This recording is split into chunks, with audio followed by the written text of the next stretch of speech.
Welcome student. जैसा कि पीछे वाले वीडियो में मैंने आपको बताया कि किस तरीके से हमारे क्लास 10 का जो एग्जाम होने वाला है टर्म 2 का, कल को एग्जामिनेशन होगा। उस एग्जामिनेशन के हमारा केमिस्ट्री का क्या क्या सिलेबस था, अभी हम देखने वाले हैं अपने बायोलॉजी के सिलेबस के बारे में। बेसिकली बायोलॉजी के सिर्फ 2 ही चैप्टर आ रहे हैं। ये इन्वायरमेंट का चैप्टर जिसे मैंने इसी बायोलॉजी में शामिल कर दिया क्योंकि ये बायोलॉजी बुक में ही है।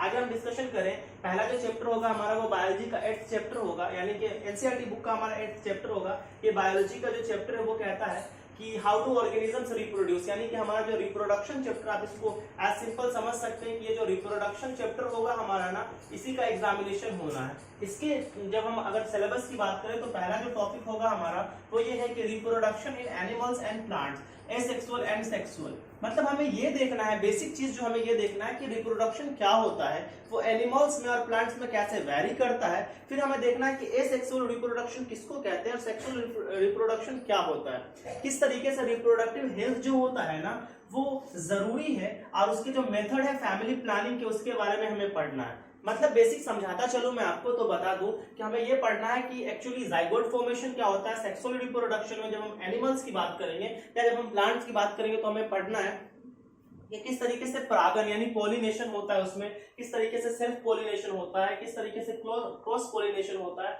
जाइगोट फॉर्मेशन कैसे होता है, किस तरीके से सेक्सुअल ऑर्गन्स जो होते हैं वो काम करते हैं, इसके बारे में हमें पढ़ना है, एनिमल्स में भी और प्लांट्स में भी। उसके बाद हमें रिप्रोडक्टिव हेल्थ के बारे में पढ़ना है ह्यूमन बींग्स में, और मेथड ऑफ फैमिली प्लानिंग, मतलब किस तरीके से जो अनवांटेड प्रेगनेंसी है उसको अवॉइड किया जाए, किस तरीके के मेथड्स का इस्तेमाल करके आप किसी भी तरीके के मतलब सेक्सुअल डिसऑर्डर से बच सकते हैं, उसके बारे में डिस्कशन करना है। जिसमें अगला टॉपिक हमारा है सेक्स वर्सेस एचआईवी एड्स। हमें बेसिक पढ़ना है कि किस तरीके से एचआईवी एड्स को मात दिया जा सकता है, एचआईवी एड्स से कैसे बचा जा सकता है, किस तरीके से इसके बारे में जो नॉलेज है वो लोगों के अंदर, बच्चों के अंदर जानी चाहिए ताकि आने वाले जनरेशन जो हो वो इस तरीके के डिजीज से फ्री रह सके। फिर हमें बात करना है कि किस तरीके से चाइल्ड बियरिंग और वुमेन्स हेल्थ के बारे में बात करना है।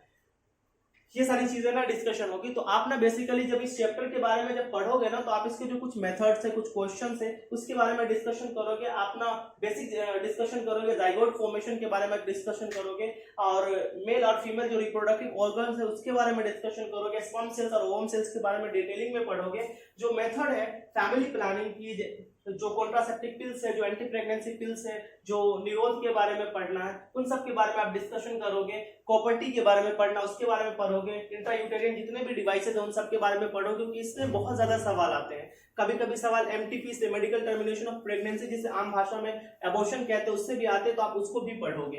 एचआईवी एड्स के बारे में पढ़ोगे, ठीक है।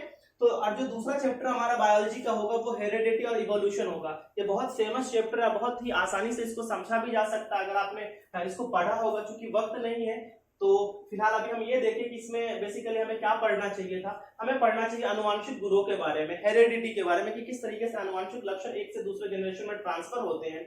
मेंडल साहब का जो कंट्रीब्यूशन है, यानी मेंडल साहब की जो लॉ है, पहला इनहेरिटेंस का, इनहेरिटेंस ऑफ ट्रेट्स, यानी कि लक्षणों का किस तरीके से वो एक जनरेशन से दूसरे जनरेशन में जाता है, उसको पढ़ना है। बेसिकली मेंडल साहब के 2 नियमों के बारे में हम पढ़ते हैं। एक को हम कहते हैं लॉ ऑफ डोमिनेंस, दूसरे को हम कहते हैं इंडिपेंडेंट असॉर्टमेंट। जो लॉ ऑफ डोमिनेंस है, यानी कि प्रभावी लक्षणों का जो गुण होता है उसको बताने के लिए जो उन्होंने नियम दिया था, उसके बारे में पढ़ना कि किस तरीके से प्रभावी लक्षण, किस तरीके से अप्रभावी लक्षण होता है, यानी डोमिनेंट कैरेक्टर, रिसेसिव कैरेक्टर, इन सब के बारे में पढ़ना है। फिर हमें पढ़ना है इंडिपेंडेंट असॉर्टमेंट के बारे में, कि किस तरीके से लक्षण जो होते हैं ना वो एक दूसरे से इंडिपेंडेंट होते हैं, वो कोई भी प्रभावी और कोई भी अप्रभावी हो सकता है। हमें ना डिटर्मिनेशन ऑफ सेक्स ट्रेट, जो सेक्स डिटर्मिनेशन जो है ना उसके बारे में भी पढ़ना है, यानी कि किस तरीके से चाइल्ड का जो सेक्स होता है वो डिसाइड होता है, इसके लिए मेल जिम्मेदार होता है या फीमेल जिम्मेदार होती है, इसके बारे में डिस्कशन करना है। हमारे समाज में क्या होता है, ये मान लिया जाता है कि किसी भी पर्टिकुलर फीमेल को अगर हमेशा ही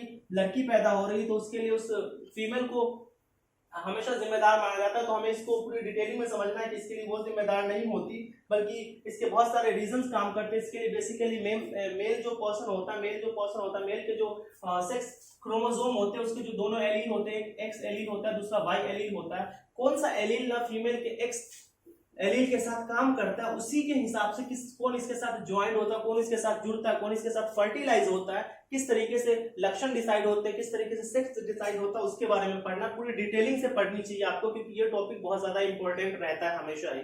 जो लास्ट चैप्टर है वो है हमारा एनवायरनमेंट के बारे में पढ़ना, जिसमें हम इकोसिस्टम के बारे में पढ़ेंगे।